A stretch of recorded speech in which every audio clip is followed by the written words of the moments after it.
The owners and managers at holiday parks usually know the area best, and Chris gave us the tip to visit one of his neighbours who owns and operates one of the local vineyards.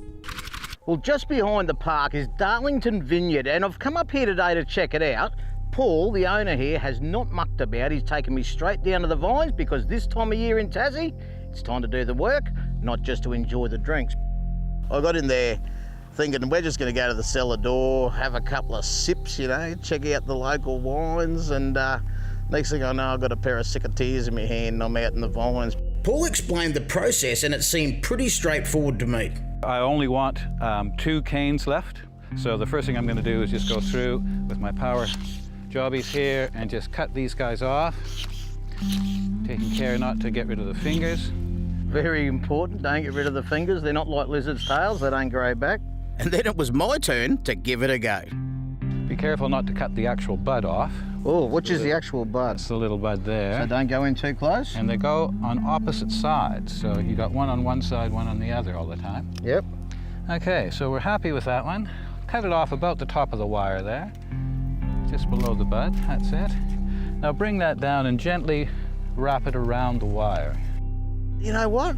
It was actually therapeutic, just standing out there in the vineyard, chatting to Paul about his history and his wines and everything else, just snipping away and working. It was one of those jobs, a bit like my job here, not quite like work really.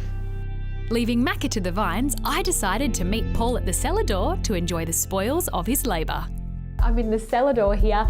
Now, Paul, I understand that you've got a new apprentice out there. Yes. For a Queenslander, he was doing a very good job. In about a week, he's going to be worth his wages, I reckon. Really? A week? Yes. Well, I'm trying to get a little bit out of him before I have to pay him. Now, what have we got here? Because I'm keen for a taste. Okay, well, we're in Pinot country in Tasmania, of course. So Pinot Noir is our main red wine.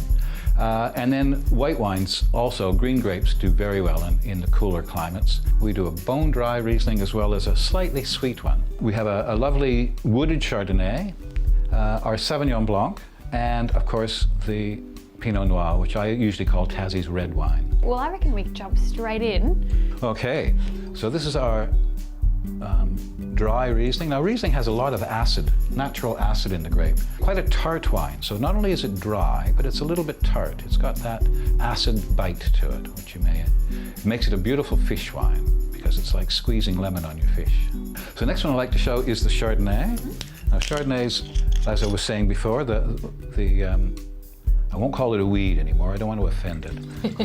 But it certainly will grow almost anywhere. The Chardonnay has gone through quite a change over the years, and we've gone from a big full style with lots of oak that you might have seen in the bottle shops 20 years ago to a much leaner, greener style.